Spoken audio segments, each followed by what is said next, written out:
I rushed as fast as I could to get this video out. So, there's a show I like. You might have heard of it. Murder Drones. Hey! I was a part of the fandom before it got weird and infested with fatherless children. Like that one fan who printed out a picture of Jay and then put her period blood on it as a ritual. I'd say you need Jesus, but I'm afraid to let him near you because his name starts with J. Besides that, it's a great show. If you're not caught up with Murder Drones, stop watching this and go get caught up, because great show. In this episode, this video is full of spoilers. So, episode 6, Dead End. Every episode references a different horror movie, and boy am I glad they chose my favorite horror movie, Jurassic Park. Most forget Jurassic Park was ever a horror series to begin with. Well, it was, and the original novel by Michael Crichton was especially horrific. As for the modern Jurassic movies, they are horror in the same way that Gorillaz is a rock band. They used to be and have been getting softer and softer over time. If the original Jurassic Park is Ark Survival, then Jurassic Park Dominion is Go Diego Go. Anyways, Murder Drones.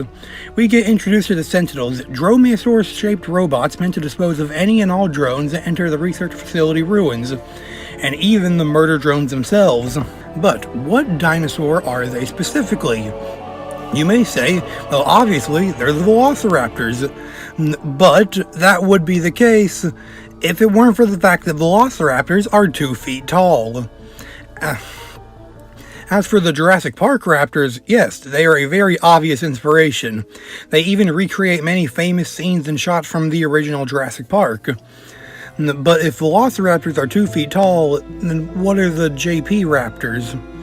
In the novel, they're only ever referred to as raptors, but they are based on Deinonychus, which fits the size of the raptors much better, although Deinonychus had a much more narrow skull.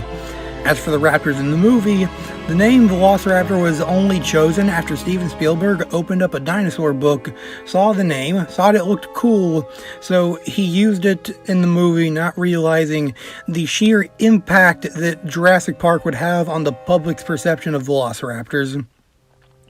But a much closer dinosaur was discovered during the filming of Jurassic Park.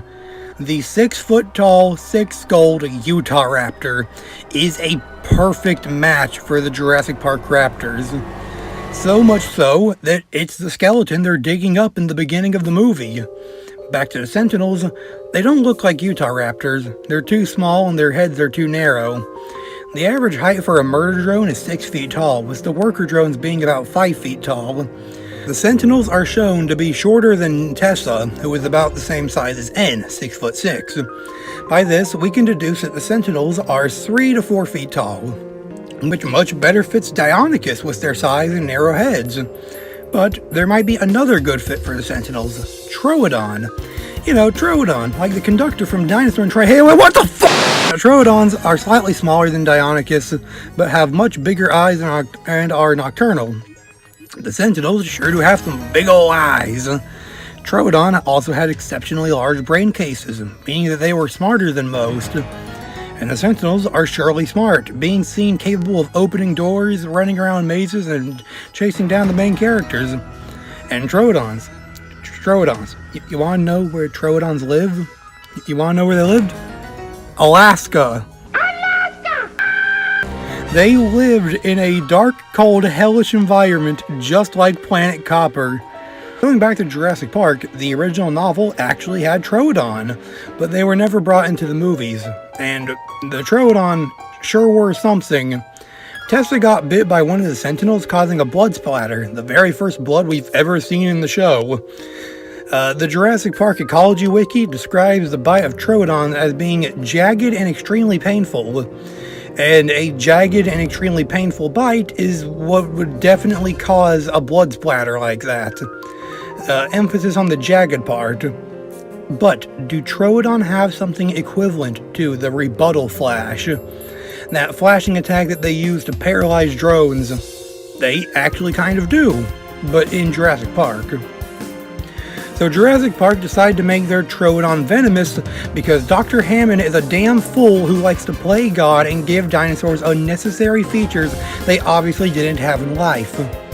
Their venom is described as causing drowsiness, hallucinations, high fevers, convulsions, seizures, paralysis, and eventual brain death. The rebuttal flash sure does sound like that, but translated in a way for robots. Yep. So yeah, the Sentinels, the Velociraptor, Deinonychus, and Troodon robot dinosaur things. What do you guys think? Leave your comments in the comment section, because where else would you leave comments besides the comment section? And bye.